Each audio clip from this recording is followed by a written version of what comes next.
Fox News Alert here. Chaos at Newark Airport. The FAA struggles with some major staffing issues, and it comes just 1 week after air traffic controllers lost communication with Newark planes. So the outage lasted between 60 and 90 seconds.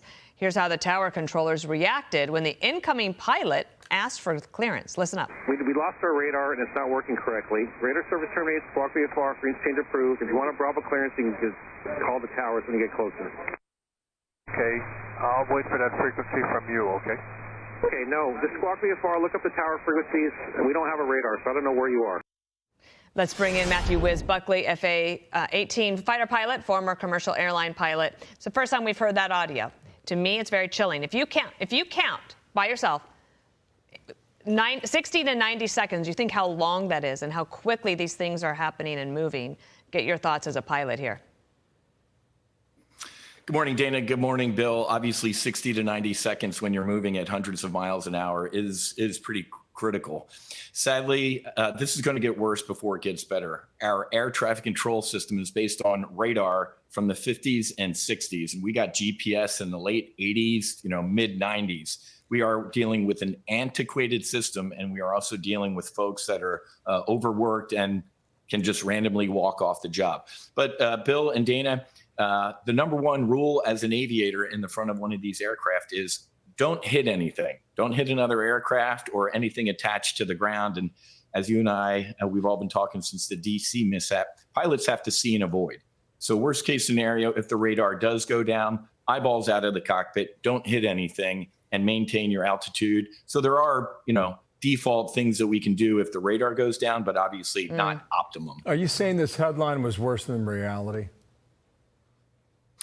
Well, I'll leave that to you all.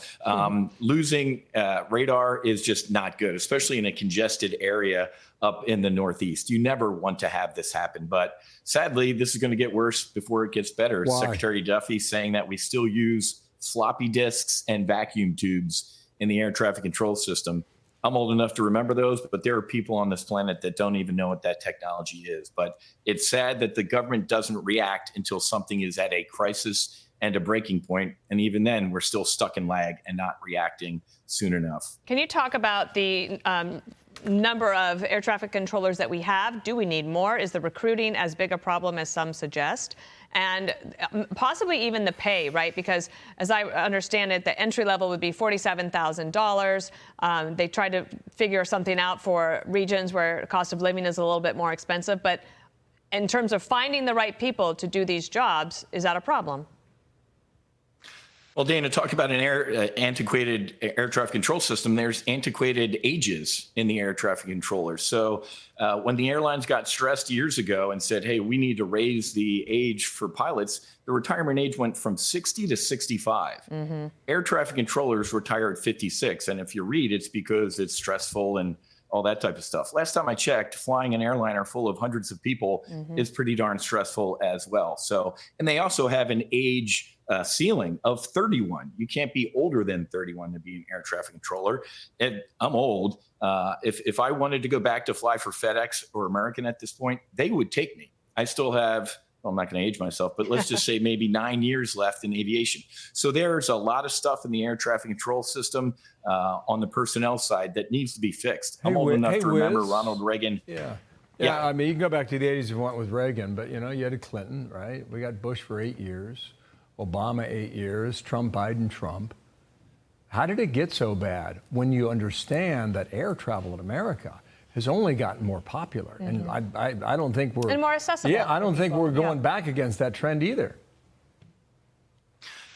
Bill, this isn't your first rodeo, my brother. You know the DC thing, that the wheels move slowly, and we always, it's a tired trope, but you kick the can down the road. And the current administration is always going to blame the previous administration. This has been a problem since the 60s and 70s, and you all just alluded to air travel has exploded. So it's always the fault of the person before us. But right now, the Trump administration is the commanding officer. Secretary Duffy is committed to fixing these issues. But this has been, to use a bad example, this has been a train wreck in the making, and it needs to be fixed immediately. If we used more AI and technology, Air traffic control sequencing would be near flawless, almost flawless. Nothing is truly flawless, but still, there is so much technology out there that we could use immediately. I just don't get why we're not doing it. All right, Whiz, thank you so much. We'll continue to follow this story. It impacts a lot of people. Thank you. Thank you. Thanks.